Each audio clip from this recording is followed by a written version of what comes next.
Olá, eu sou Luiz Antônio Diego, presidente da Sociedade Brasileira de Anestesiologia. Estamos aqui na sede da Sociedade Brasileira em Botafogo, no Rio de Janeiro. Temos atrás aqui até um quadro muito bonito, que é um quadro icônico da anestesiologia, do primeiro ato da anestesiologia no mundo, considerado no mundo uma anestesiologia moderna. E hoje nós estamos aqui no primeiro episódio do MesaCast SBA, que tem como por objetivo a esclarecer algumas dúvidas do público em geral, de você que está nos assistindo, e que vai ou fez ou conhece alguém que fará uma anestesia com uma cirurgia, um ato anestésico cirúrgico, vamos assim dizer. E eu aqui, para isso, nós, na diretoria da SBA, convidamos e temos a honra de convidar, nesse nosso primeiro MesaCast, o Dr. Pedro Portari, que é médico cirurgião, professor da Unirio, aqui no Rio de Janeiro, e é mestre e doutor em cirurgia e é presidente do Colégio Brasileiro de Cirurgiões, que é muito importante, uma instituição muito relevante, tradicional na medicina nacional. E também temos ao lado aqui o meu colega de diretoria, Dr. Luiz Carlos. Muito obrigado, Diego. Estamos aqui representando o Colégio Brasileiro de Cirurgiões. É uma honra imensa para nós estarmos participando do primeiro episódio do MesaCast, e essa iniciativa da Sociedade Brasileira de Anestesiologia, ela é pioneira e maravilhosa, porque a gente vai levar informação para o público, para o nosso público, que nós vamos operar. Isso é muito importante, eu acho que estava faltando isso dentro do nosso dia a dia, do nosso mercado, e é um grande prazer estar aqui com vocês. Muito bem, muito obrigado. Estamos juntos aqui o meu colega diretor também de vice-científico da Sociedade Brasileira de Anestesiologia, o Dr. Luiz Carlos Bastos Salles, que é também da Unirio, e ele é responsável pelo, inclusive, um centro de ensino e treinamento de anestesiologista na universidade, que também está presente nessa nossa conversa aqui, bastante informal, sobre anestesia e cirurgia. Doutor Luiz Carlos. Obrigado, Diego, pelas suas palavras. Também dizer que é uma honra estar aqui participando do primeiro episódio do MesaCast SBA, nessa nossa linda sede. Agradecer ao doutor Pedro pela presença também, dizer que a parceria Sociedade Brasileira de Anestesiologia e Colégio Brasileiro de Cirurgiões vai se manter por um bom tempo, tentando trazer conhecimento para a população em geral de tudo que o paciente tem interesse em saber o que vai acontecer durante a sua cirurgia, de um pré, pós e pós-operatório. Pré e pós-operatório. É uma honra estar aqui com vocês. Muito obrigado pelo convite. Muito bem. Então eu convido o Dr. Pedro Portari inicialmente a fazer uma pergunta. Como é que um paciente, normalmente, no Brasil, ele chega até o cirurgião? Como é que é como é que ele vai a um cirurgião para, fazer uma cirurgia? Como é que é essa abordagem em todos os sentidos? Nós temos algumas vias de aproximação do paciente. Vamos começar pela via pública. A parte pública, ela é regulada por uma lei federal do Ministério da Saúde, onde os pacientes são atendidos nas unidades básicas e das unidades especializadas, e eles são encaminhados via um sistema de regulação para os hospitais que têm serviços de cirurgia. E aí cada hospital terá o seu serviço especializado. Lá nós, dentro do Gafre, temos 13 especialidades cirúrgicas. Então os pacientes chegam para nós no ambulatório e já com uma indicação inicial que ela é comprovada ou não pelo especialista em cirurgia daquela especialidade. E com isso, eles entram dentro do sistema, né? Dentro da parte privada, também há uma divisão. Alguns grupos têm o que a gente chama de verticalização, têm os seus ambulatórios próprios, seus hospitais têm os seus ambulatórios próprios, atendem à saúde suplementar, aos convênios e às consultas particulares, e esses ambulatórios então trazem para o especialista, para o cirurgião, os pacientes que são agendados ou pelo próprio plano ou pelo paciente que sabe que o hospital tem uma boa reputação. E ainda temos o grupo de cirurgiões que estão dentro dos seus consultórios privados. E aí você recebe paciente via o próprio plano, o paciente escolhe ou é indicado pela operadora de saúde ou referenciado pelos seus colegas, e que é muito importante porque quanto maior a rede de aproximação do cirurgião com os clínicos, com os outros especialistas que referendam os pacientes. Então, geralmente, esses pacientes têm essas vias de aproximação. Estamos falando de pacientes eletivos, que são diferentes dos pacientes de urgência, que aí sim procuram a emergência numa outra situação. Perfeito. E assim, agora eu pergunto, quando é que começa aí a relação com o anestesiologista? Essa é talvez o maior ganho dos últimos anos. Não existe procedimento cirúrgico sem anestesista e cirurgião. O quadro que você se referiu, está atrás de você, exatamente o marco moderno da cirurgia e da anestesia. Não pode existir nenhum tipo de cirurgia sem um tipo de anestesia. E na grande maioria das vezes, quem vai fazer anestesia de forma segura é o anestesiologista. Então, eu quero dizer para você que desde o início, desde a primeira abordagem, quando a gente tem a certeza que há uma indicação cirúrgica para aquele paciente, essa troca de informações ela é necessária e, digo mais, ela é obrigatória. E aí a gente pode discutir como se faz essa troca. Ambulatório de consulta pré-anestésica, pré-cirurgia, risco cirúrgico. Eu tenho muita facilidade dentro do hospital universitário, vou dizer a nossa prática diária lá, pacientes, eu chamo o Dr. Luiz Carlos, que desce com seus anestesistas em situações de cirurgias muito complexas. Mas nós, dentro do Gafret, temos um ambulatório de pré-operatório feito pelos anestesistas. Então, eu acho que cada vez mais, e esse é um conceito que nós, cirurgiões e nós, anestesistas, temos que ter, desde o início, o anestesista tem que estar ao lado do cirurgião. Perfeito. E aí, Luiz Carlos, você, como é que é essa recepção do paciente vindo do cirurgião? Como é que consulta essa consulta pré-anestésica? O que é a visita pré-anestésica? O que você tem a informar isso para o nosso público em geral? Para que ele entenda a importância disso. Perfeito, Diego. Bom, o Pedro já adiantou como é que tem que ser a relação como ideal. A relação ideal é essa. Eles indicam a cirurgia e encaminham para o anestesiologista para fazer a avaliação pré-operatória. Pensando num país imenso como o nosso, existem vários cenários, diria eu. Cenários onde todos os pacientes que vão ser operados passam por ambulatório, consultório pré-anestésico e conseguem trabalhar. Até outros que não têm anestesiologista perna suficiente para fazer essa visita. Contudo, a lei indica que o paciente tem o direito de ser revisto com a devida antecedência antes da cirurgia. Então, todo paciente operado deve conhecer seu anestesiologista com a devida antecedência.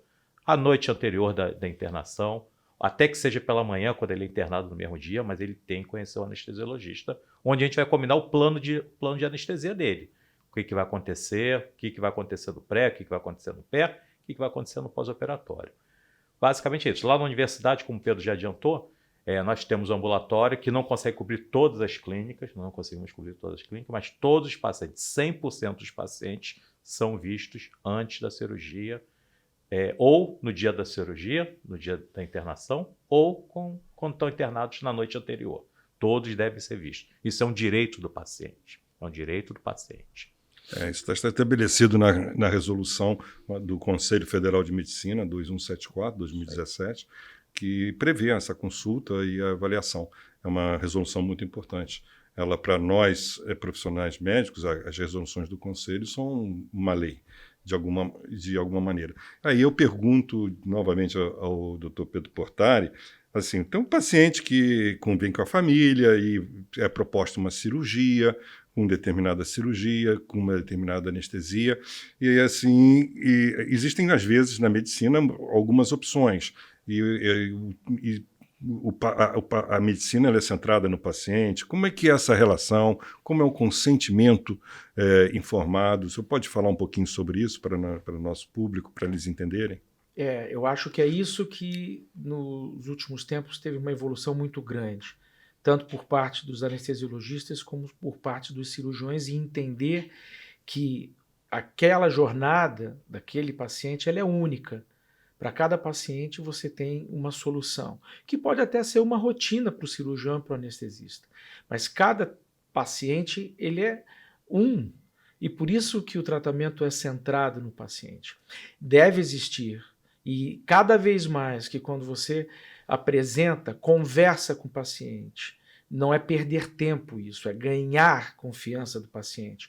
Dentro do consultório do cirurgião, dentro do consultório do anestesista, se discute qual será o plano da cirurgia, o que vai ser feito na cirurgia, qual o tipo de técnica, se vai ser por videocirurgia, por cirurgia aberta, hoje a robótica está indo, isso tudo tem que estar junto, qual será a anestesia. E o paciente tem que opinar.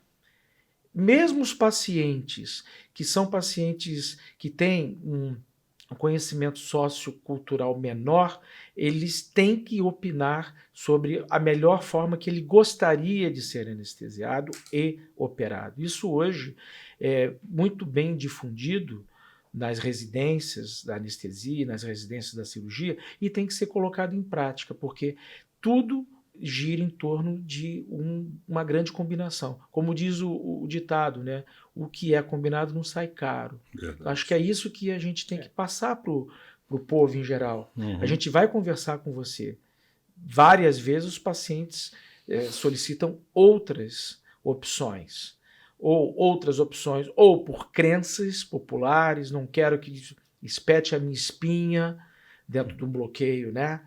De uma RAC, de uma peridural, ou eu não quero ter uma cicatriz assim assado, e por isso eu opto pela vídeo. Então isso tudo tem que ser conversado. Cada vez mais a gente preconiza que isso seja conversado no pré-operatório, para todo mundo entender o que vai acontecer. Né? Isso é muito bom, realmente, doutor Pedro, porque a comunicação, ela é com as pessoas em geral, ela é um problema muito sério, às vezes a falta de comunicação, não a comunicação, né? Então pode entender errado, a família é muito importante também nisso, que esteja consciente, principalmente em cirurgias mais complexas, né?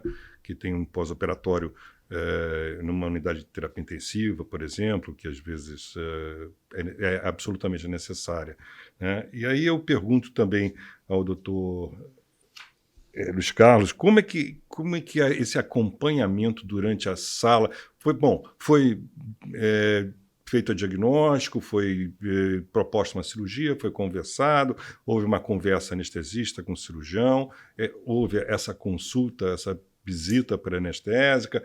Como é agora a conversa com o anestesista, com o paciente, e daí a realização do ato anestésico e a sua continuidade num pós-operatório? Como é que é isso? Perfeito, Diego. Bom, só acho que vale a pena comentar sobre o consentimento informado, que muitas vezes o paciente acredita que aquilo é um documento, a gente trata aquilo como um documento, Perfeito. Tem que ser assinado para você só vai ao centro cirúrgico e assinar aquele papel. Aquele momento é o momento onde nós temos de dirimir todas as dúvidas do paciente. Todos esses medos que o Pedro falou. O paciente que, minha avó foi operada há 50 anos atrás, 60 anos atrás, e teve um problema da injeção na espinha. E aí você tem como explicar o que está acontecendo hoje em dia. Então, apesar de ser um documento legal que deve ser assinado, é um momento que a gente tem muito importante para dirimir. Se eu pudesse complementar, se você me deixar, essa questão do termo de consentimento livre e esclarecido, ele faz parte de protocolos de segurança no mundo inteiro. No mundo inteiro. E faz parte também dos mecanismos de acreditação. Você escolhe um hospital porque esse hospital é um hospital seguro. Perfeito. O cirurgião e o anestesista escolhem um hospital porque aquele lugar é seguro. Perfeito. Se não for assim, você não passa segurança para o seu paciente. É você que leva o paciente para ser operado dentro do hospital. Então, o que o Luiz disse é uma coisa muito importante. É naquele momento da conversa que se discute o termo de consentimento livre e esclarecido, é ali que você tem a necessidade de mostrar para o paciente transparência, entender o que está acontecendo.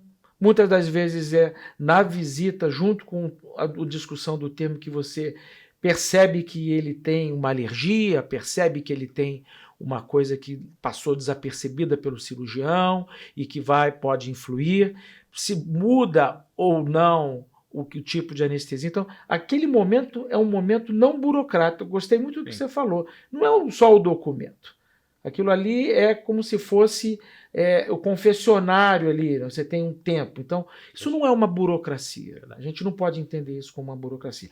E os hospitais que não têm esse tipo de procedimento, e os médicos que não têm esse tipo de procedimento, possivelmente não estão nas melhores práticas de segurança. Né? Acho que essa talvez seja a mensagem para a nossa população. Perfeita a sua complementação. Mas aí eu insisto com o doutor Luiz Carlos, assim, a maioria dos pacientes, muitos deles ainda acham que é uma anestesia, aplica uma anestesia, como é que é isso?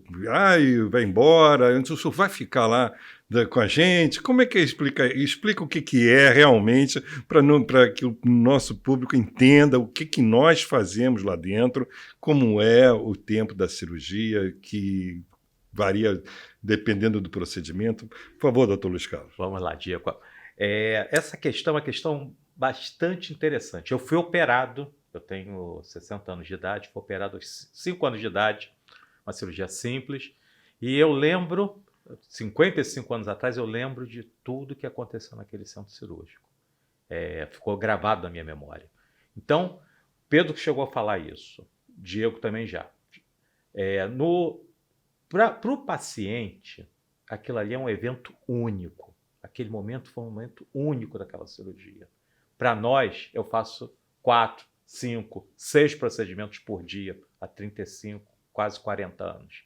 Então, para mim, se tornou uma coisa simples, se tornou uma coisa seguida num protocolo que eu mantenho, com segurança, etc. Mas, para mim, é o meu dia a dia. Como as pessoas vão trabalhar, vão ao banco, trabalhar num banco, ou trabalhar numa loja, para mim, eu vou ao hospital trabalhar e fazer anestesia. Então, esse momento é um momento muito importante para o paciente. Ele não esquece daquele momento. Então, é um momento que nós, às vezes, temos que tomar cuidado com o que a gente fala. Às vezes, porque, vejam bem, conversando com o público em geral, vocês, quando estão no trabalho de vocês conversam sobre futebol, conversam sobre bater uma bolinha, etc. e tal, o que vai acontecer no final de semana. Porém, nós também fazemos isso. Mas muitas vezes o paciente está deitado na cama ali, talvez ele possa achar que nós estamos sendo insensíveis com a dor dele, com o sofrimento dele. Então é um momento que nós também temos que nos policiar dessa forma. Então é conversar com o paciente, tornar o ambiente menos insalubre possível ou menos inóspito para o paciente. Por exemplo, centro cirúrgico, é um lugar gelado. É gelado porque o cirurgião usa uma roupa, usa um capote, usa plástico, tem luz aquecida em cima, ele sente calor. Então, geralmente são frios. Porém, o paciente às vezes está com uma roupinha só, aquela camisetinha só por cima dele, aquela camisolinha. Está com frio. A gente tem como manter o paciente aquecido e tirar o medo dele, tirar o frio dele, segurar na mão, encostar na mão, vai correr tudo bem, dizer isso ao paciente. É o momento que a gente tem ali pouco tempo. Nós, anestesiologistas, temos pouco tempo de contato. O cirurgião, o paciente procurou ele, combinou, procurou um outro cirurgião, decidiu que vai operar com o doutor Pedro. E aí, às vezes, na anestesia, eu vi o paciente ontem à noite, eu vi hoje de manhã, conversei com ele. Então, é a hora que eu tenho que segurar na mão do paciente, conversar com ele, tirar as dúvidas dele. Essa luz branca é normal? Isso aqui está normal? Esse barulho que está tocando ali do alarme é normal? Tudo isso ele pode perguntar para a gente. Basicamente, o cuidado que eu utilizo, que eu ensino para os nossos residentes também. Perfeito, doutor Luiz Carlos. É bom entender que são diversas técnicas de anestesiologia, né? O paciente ele está com uma anestesia geral, completamente a partir de um determinado momento, se faz um tipo de anestésico que ele vai ter uma, uma, uma máscara no seu rosto e vai respirar, ou vai ter uma punção venosa, que vai ser feito um anestésico, uma injeção, mas que tem uma continuidade. Ele pode necessitar até um que a gente chama um ventilador, um respirador, né? E isso depois é reversível. Isso é importante dizer. Mas, de qualquer maneira, o que o Dr. Luiz Carlos falou é muito importante, é ter essa empatia, saber o que aquele paciente, como ele está se sentindo.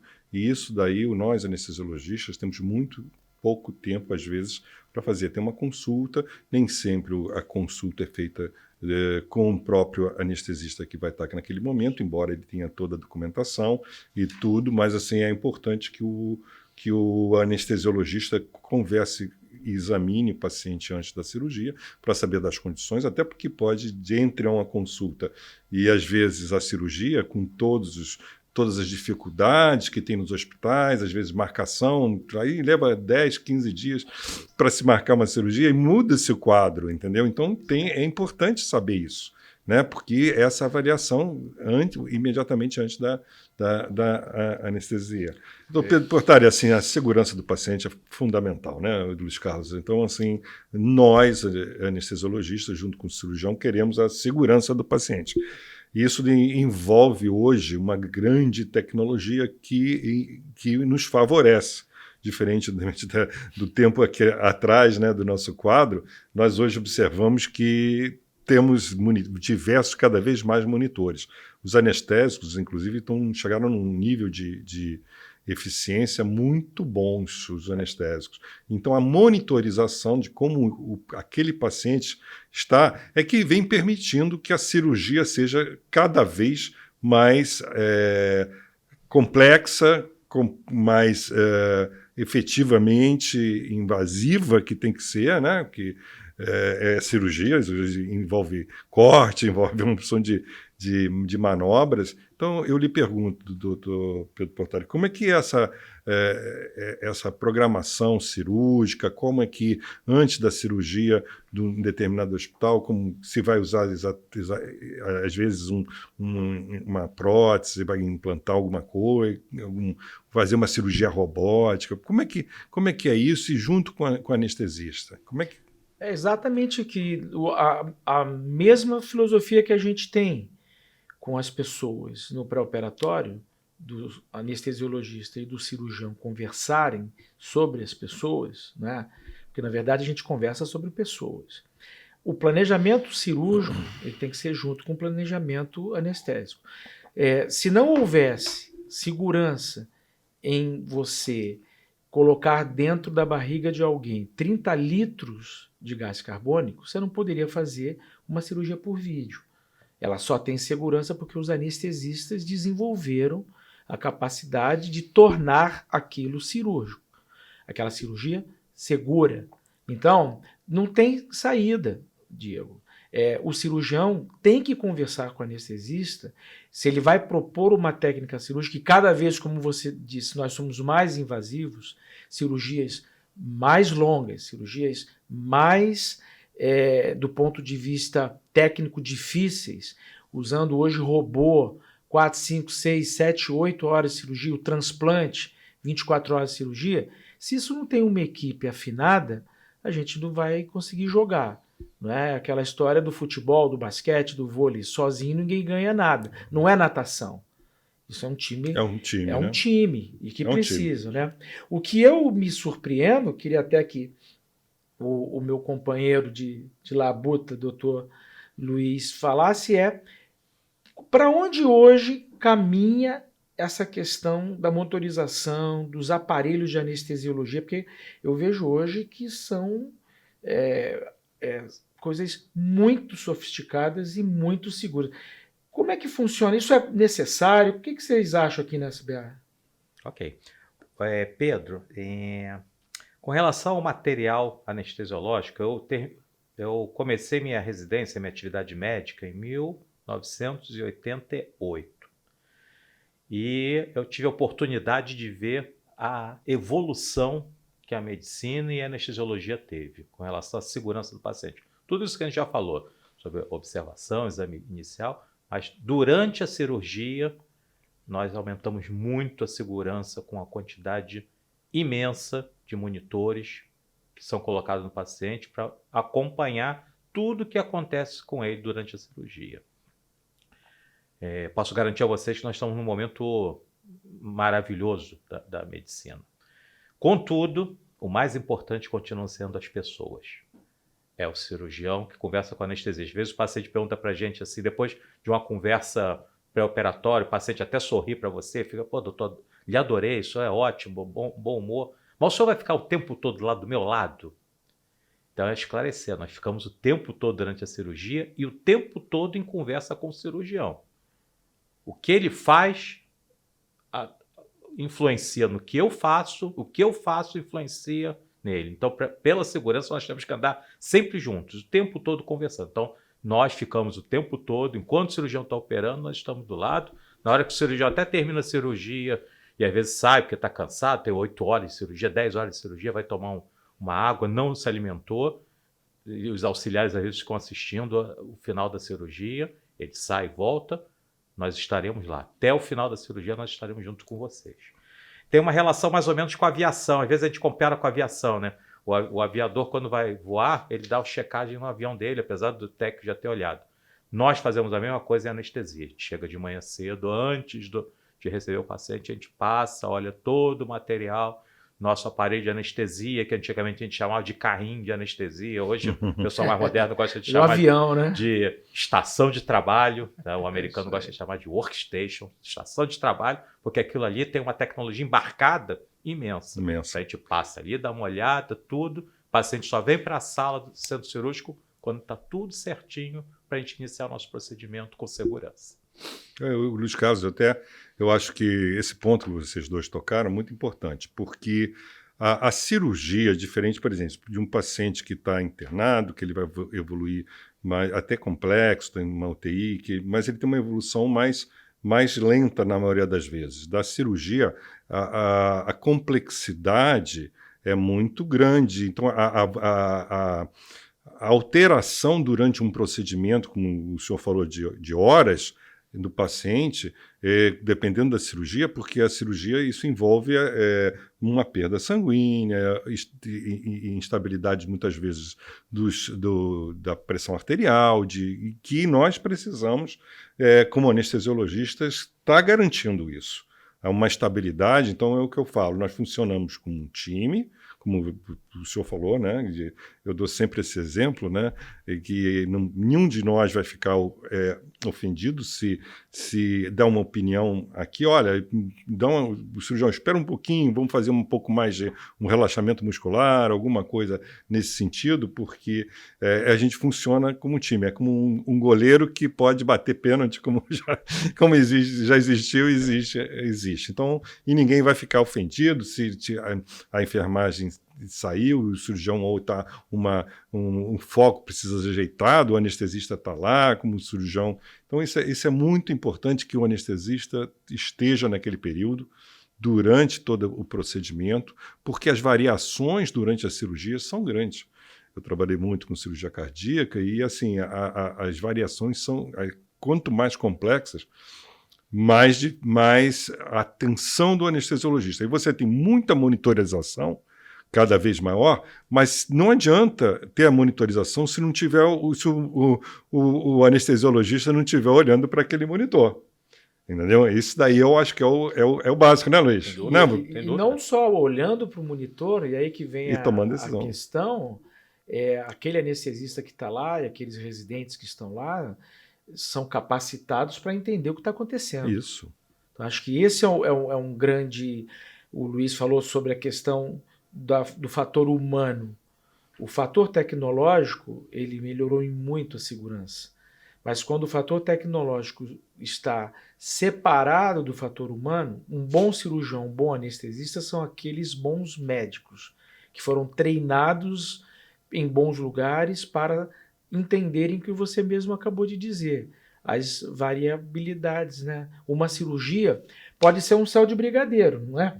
Sim. Mas pode cair uma tempestade e você ter que arremeter o pouso. Exatamente. Então, acho que essa capacitação junto com tecnologia, que chegou a esse momento maravilhoso que o Luiz se referiu. Né? Bom, então, assim, na verdade, o centro cirúrgico, ele funciona como um time. Né? Esse time é complexo, né? São várias salas, ele vem desde o pré-operatório, pós-operatório, mas durante o centro cirúrgico tem um time grande, né? Quem são esses componentes do time? Eu pediria ao Dr. Pedro Portari que falasse sobre isso, sobre os auxiliares, sobre a enfermagem e todo o suporte básico que tem. Exatamente, é um time complexo, ele é grande, um bom centro cirúrgico tem não só um conforto tecnológico, mas humano, tem que ser muito bem treinado.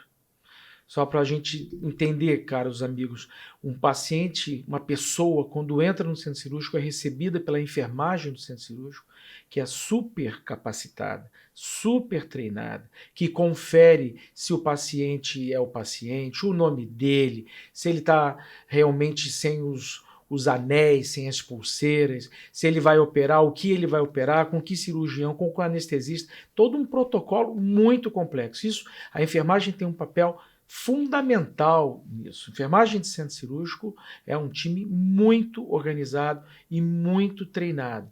Quando entra dentro da sala de cirurgia, todo o material da anestesiologia e dos cirurgiões, o material cirúrgico, ele é testado pela enfermagem, testado pela instrumentadora. Nos bons hospitais, os anestesiologistas têm os assistentes de anestesia, que são enfermeiros. Então, esse time ele é muito grande. E lembrando que, dependendo do tipo de cirurgia, você ainda tem o patologista na sala, fazendo o exame da biópsia ali no momento. Você pode ter um endoscopista na sala. Na sua cirurgia cardíaca, que você anos militou, ainda tem a turma da hemodinâmica, tem a turma do radiologista, do técnico de radiologia que faz o exame contrastado. Ou seja, é um mundo, né? Da perfusão. Da perfusão, é um mundo. E esse pessoal é um pessoal super bem treinado, deve ser super bem treinado. E nisso a enfermagem do centro cirúrgico ela é uma enfermagem completamente especial, muito, muito importante. Sem esse time não vai, né, Luiz? Não anda, não. E também eu lembrarei aqui da farmácia, né? Porque nós anestesiologistas também utilizamos muitos fármacos, né? Que são necessários. A gente não tem a anestesia não é uma injeção de um medicamento, de um fármaco, não são um conjunto. Às vezes você faz uma anestesia, tem ali 10, 15 medicamentos em seringas, em bombas de infusão, com 2, 3 bombas de infusão, com essas workstations, hoje são necessárias, programadas, inclusive com inovação, né? Em que o anestesiologista programa em função personalizada para aquele paciente propriamente dito, né? Que tem peso, tem aquela idade, que tem determinado foco, né, Luiz Carlos? E que você tem essa necessidade.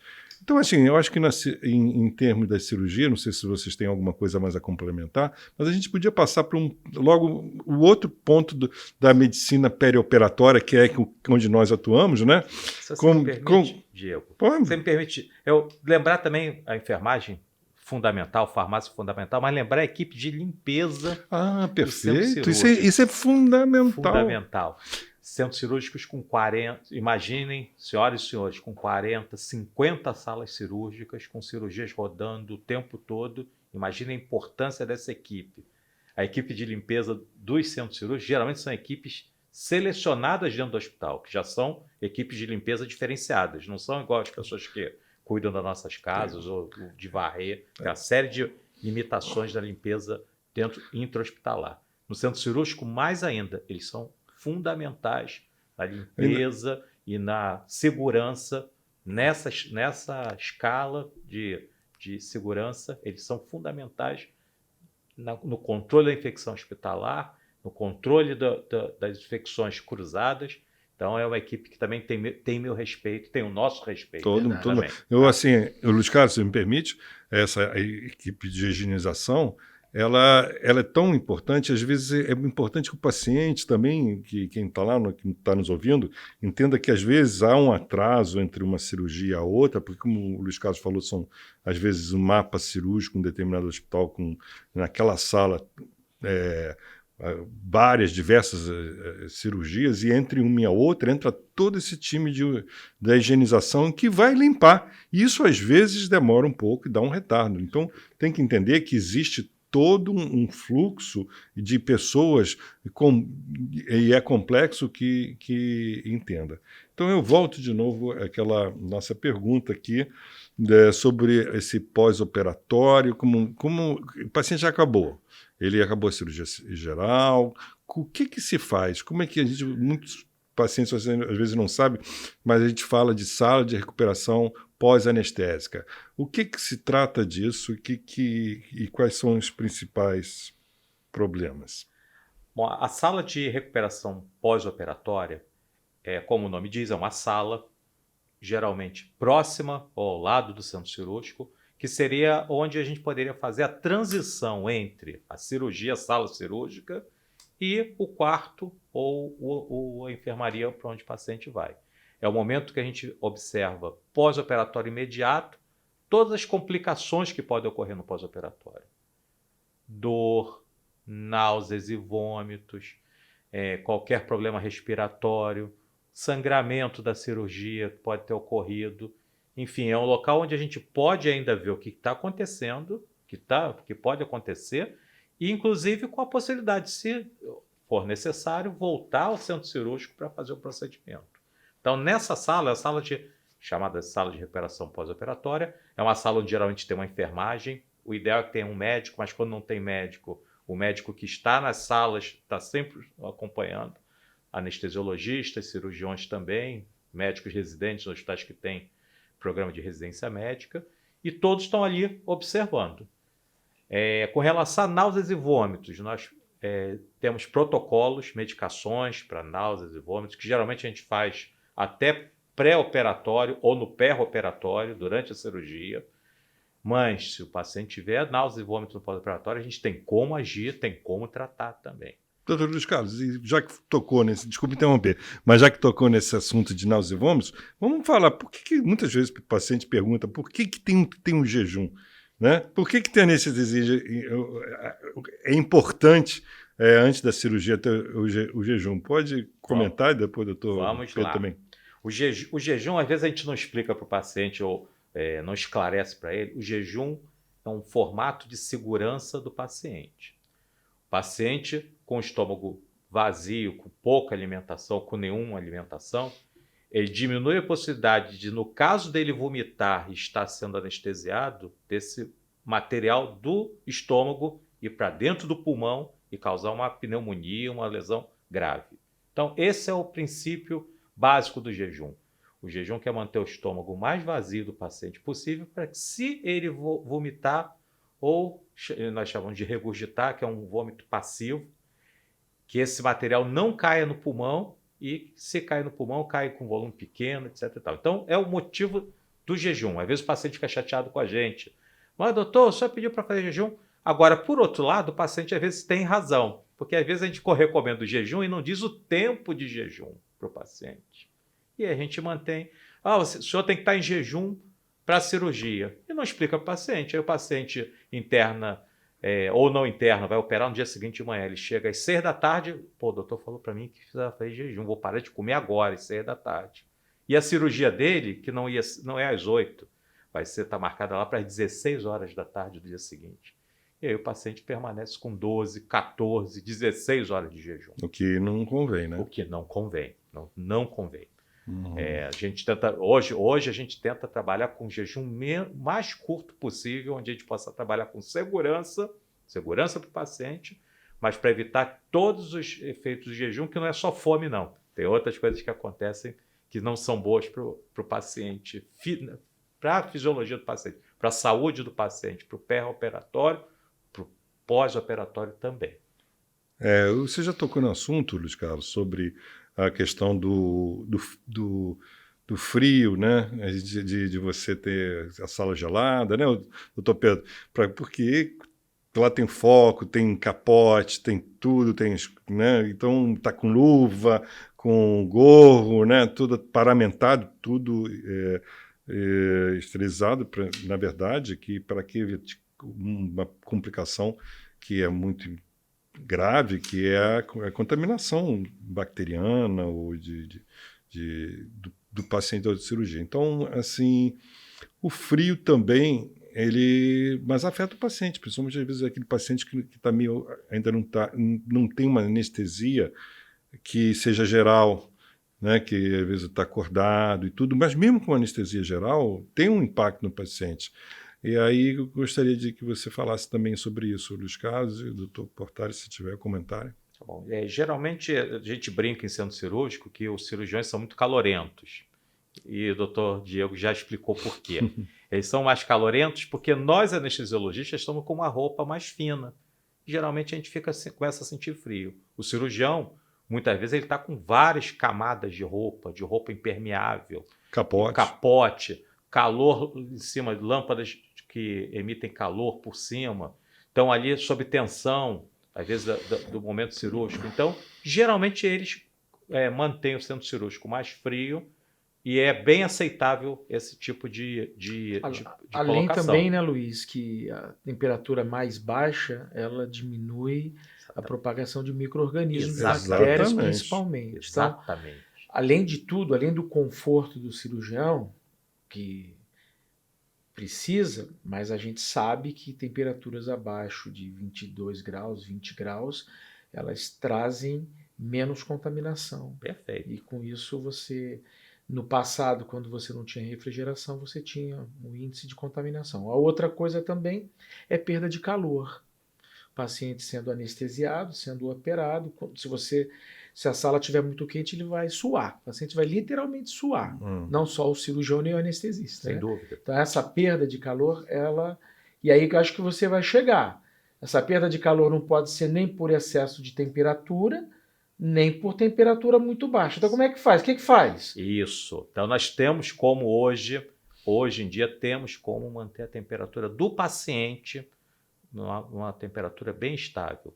Com colchão. Antigamente a gente usava colchões térmicos de água, que não eram tão eficientes. Hoje em dia a gente tem um sistema de aquecimento por ar, que a gente tem como aquecer o paciente, nas posições no corpo, a posição onde ele não está sendo operado, manter a temperatura e conseguir manter a temperatura do corpo estável, a temperatura que a gente chama central do paciente, estável. Então, nós temos como controlar isso hoje. Manta térmica. Deixar o cirurgião trabalhar com a manta térmica, trabalhar com conforto. Nós trabalhamos com conforto e o paciente acordar com conforto térmico também, que a gente chama de conforto térmico do paciente. E isso é tão importante que o pós-operatório, sangramento, pós-operatório dor, pós-operatório aumento da demanda de energia está diretamente relacionado com temperatura corporal.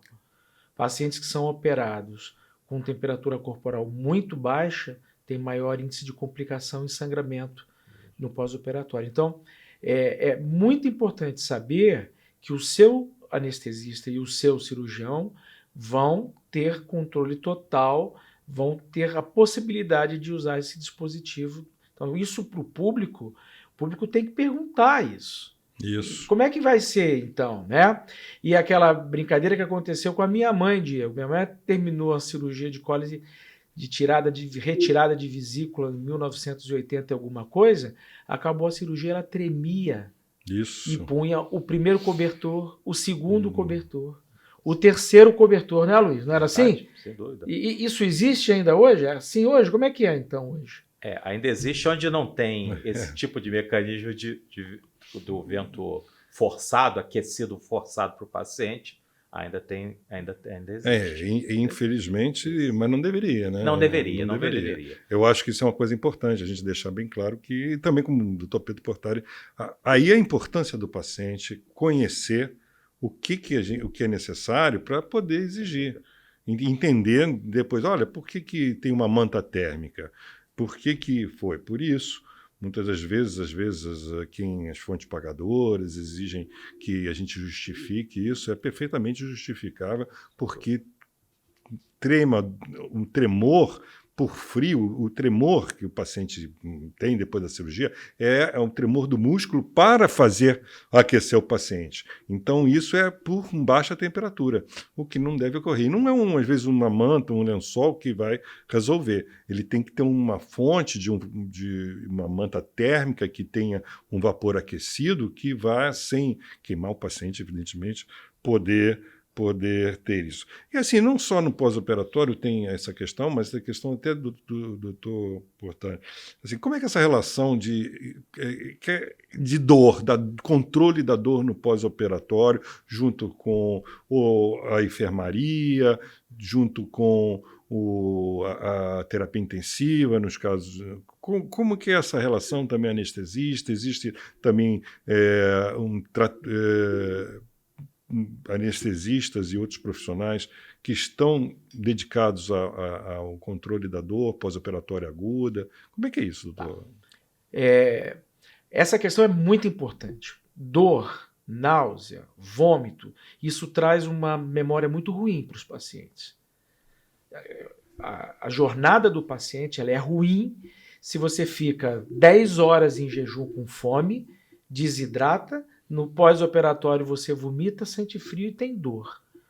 Hoje em dia, esses cuidados são muito bem conhecidos e os anestesiologistas foram o pilar disso. Ensinaram para nós, cirurgiões, protocolos que diminuem a dor, diminuem a náusea. É lógico que não é 100%. Existe uma taxa de náusea e vômito que é aceitável, infelizmente, mas hoje esses protocolos são muito bem conhecidos. E a questão da dor ela é muito importante e ela é discutida lá no início. Dependendo do tipo de cirurgia, você já vai planejar um tipo de anestesiologia. E o anestesiologista precisa conversar com o paciente e com o cirurgião, porque o protocolo de dor, principalmente, começa no intraoperatório. O cirurgião tem que ser um bom cirurgião também. Mas o anestesista, ele no intraoperatório, ele já controla a dor do paciente. E aí, as cirurgias minimamente invasivas, né, a videocirurgia, a cirurgia robótica, os ortopedistas hoje operando artroscopias, os neurocirurgiões também operando por navegação, isso minimiza muito a questão do trauma da cirurgia e a dor. Agora, os anestesistas são os melhores especialistas para controlar a dor. Então, principalmente naquele paciente que vai para a terapia intensiva, que ele sai do centro cirúrgico e vai para a terapia intensiva, o papel de transporte, o papel de controle da dor, o papel de manter o paciente estável, ele é um papel importantíssimo do anestesista. Uma coisa que a gente discute muito dentro da cirurgia é que um paciente vá para o CTI com o anestesiologista e o cirurgião. Porque eles vão chegar lá no colega da terapia intensiva e vão dizer o que aconteceu. Cada um vai dizer a sua parte. Então, isso é muito importante. Mas não há a menor dúvida que esse transporte, essa questão da dor aguda, essa questão da estabilidade, ela é hoje um papel primordial do time da anestesia, que tem que estar junto do time da cirurgia, né? Então, essa ida para a terapia intensiva é realmente uma questão traumática.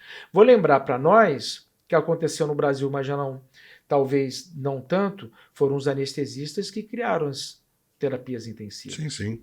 Né? Então, acho que talvez seja muito importante a gente lembrar que, nesse ponto, os anestesistas são muito bem treinados para isso. Ô Pedro, só lembrando que existem muitos anestesistas que são também na terapia intensiva, são credenciados pela MIB, que estão juntos nisso e entraram no pós-operatório e contribuíram muito, inclusive, recentemente na Covid, né? Muitos anestesistas participaram, salas de cirurgias foram transformadas em Covid. Aliás, essa parte é fundamental porque não só esse time do centro cirúrgico tem, mas às vezes as condições, assim, por exemplo, se a gente falando de infecção hospitalar, que também tem não só o frio, mas às vezes tem que fazer antibióticos antes da cirurgia para que não tenha infecção. Isso depende, às vezes, de cada hospital você tem o que a gente chama de flora, né, de determinados micro-organismos que estão específicos e orientam, né, naquele hospital. Isso daí tem todo um sistema que funciona numa gestão, né, do hospital inteiro. Então, a gente não pode estar ausente, nem o anestesiologista, nem o cirurgião, não pode estar ausente de como essa gestão é feita, né? Porque você tem que, hoje em dia, equipamentos extremamente onerosos, né? Medicamentos também, e isso daí, os recursos são sempre também limitados, né? Não existem recursos infinitos. Então tem que ser, a gestão faz parte da gestão, orientar onde também os recursos são colocados, né, doutor Portari? Essa é uma questão que não é tão moderna assim, mas hoje em dia se discute muito e que a maioria dos médicos não quer conversar. Você tocou num ponto que cada vez mais a medicina tem uma tecnologia muito avançada. O Luiz falou que estamos num momento mágico, e é verdade, dentro da cirurgia, dentro da anestesia, né? Mas os recursos são finitos. E essa questão da gestão, ela não é só econômica. A questão da gestão também parte de segurança, de um hospital trabalhar de uma forma unida. É um processo complexo. O processo cirúrgico ele é complexo, como a gente está conversando aqui. Então, se os médicos envolvidos nesse processo, anestesistas, cirurgiões, enfermeiros, todo o grupo, terapeutas intensivos, não falarem sobre gestão, não entenderem processos, entenderem que é um grande grupo que está trabalhando como, mais uma vez, um time. Antigamente se distribuía a camisa, hoje os times são muito complexos. Então, gestão e saúde é uma coisa muito importante. Então, eu fico até honrado da participação do Dr. Pedro Portari no nosso 5º Congresso Brasileiro de Inovação e Gestão em Saúde, que nós, da Sociedade Brasileira, realizamos, vai ser agora em julho, né? 12 e 13 de julho, lá em São Paulo, no Centro Rebouças. O Dr. Portari estará presente, né? E nós ficamos muito felizes com isso, para discutir isso, porque não tem como separar. Não tem certo. Então, assim, olha, assim, eu acho que já abordamos bastante. Eu deixo a palavra final para cada um de vocês. Eu falo primeiro, doutor Luiz Carlos, sua palavra, e depois nosso convidado cirurgião encerra com suas palavras finais. Perfeito, Diego, obrigado. Bom, agradecer o convite, que é uma honra, um privilégio estar aqui com o doutor Pedro, com o doutor Diego, nessa nossa bela sede da Sociedade Brasileira de Anestesiologia, e dizer que tudo que nós conversamos aqui passa pela empatia. O doutor Pedro fez um bom comentário dizendo que o paciente tem lembranças de se ele ficou enjoado, se ele ficou nauseado, se ele teve dor, se ele sentiu frio. A cirurgia foi um sucesso, e muitas vezes nós conversamos, cirurgia foi um sucesso. Só que, se a gente não tiver empatia para o paciente, apesar da cirurgia ter sido um sucesso, o câncer foi extirpado, a cirurgia, o problema que tinha foi resolvido, para o paciente fica a sensação de que ele ficou abandonado. Então, passa pela empatia. Nós temos que ter empatia. O anestesiologista, o cirurgião, a enfermagem do centro cirúrgico, o atendente do hospital, nós temos que trabalhar com empatia. Nós somos gestores empíricos, nós temos que aprender agora a fazer a gestão profissional do jeito que é correto. E tudo em medicina passa pela empatia. Obrigado pelo convite, uma honra, estamos aqui para a próxima. Doutor Pedro. Primeiro, agradecer o convite, presidente Diego, meu caro irmão Luiz. É uma honra estar na Sociedade Brasileira de Anestesiologia e dizer que essa iniciativa da Sociedade Brasileira de Anestesiologia ela é maravilhosa. Nós estamos falando para o nosso público. Nós estamos atingindo, talvez, dúvidas do nosso público que a gente se preparou anos e se capacitou para ofertar as melhores coisas. Então, é difícil você ver uma sociedade científica sair do seu confortinho e ir conversar com o público. E é isso que nós devemos fazer. A gente tem que fazer isso. Porque a gente não opera e não anestesia para nós mesmos. A gente anestesia e opera para os outros. Então essa iniciativa da Sociedade Brasileira de Anestesiologia, ela é maravilhosa e ela é pioneira e ela vem de encontro com o que a sociedade quer. Então a gente está muito honrado, o Colégio Brasileiro de Cirurgiões está muito honrado de estar aqui, criando essa parceria, essa amizade. Contem conosco, foi realmente, durante esses minutos que a gente esteve, a gente acho que deu uma panorâmica do que é essencial e seguro para uma boa cirurgia. Bom, então, assim, encerrando esse nosso primeiro MesaCast SBA, eu fico muito agradecido aqui ao Dr. Pedro Portari por ter aceito o nosso convite, Dr. Luiz Carlos, eu acho brilhante a discussão. Convido também todos os que estão nos assistindo a compartilharem, a se inscreverem no canal, que é muito importante. Vamos ter uma série de mesacasts com assuntos interessantes. Isso é muito importante que vocês compartilhem com outros pacientes, com outras pessoas, não mesmo precisa ser paciente, né, necessariamente, mas pessoas que vocês acham que em algum momento farão parte de uma cirurgia. Na verdade, hoje em dia, eu vou dizer, quase todo mundo vai fazer em algum momento um procedimento cirúrgico com anestesiologista e com cirurgião, não tenho dúvida disso.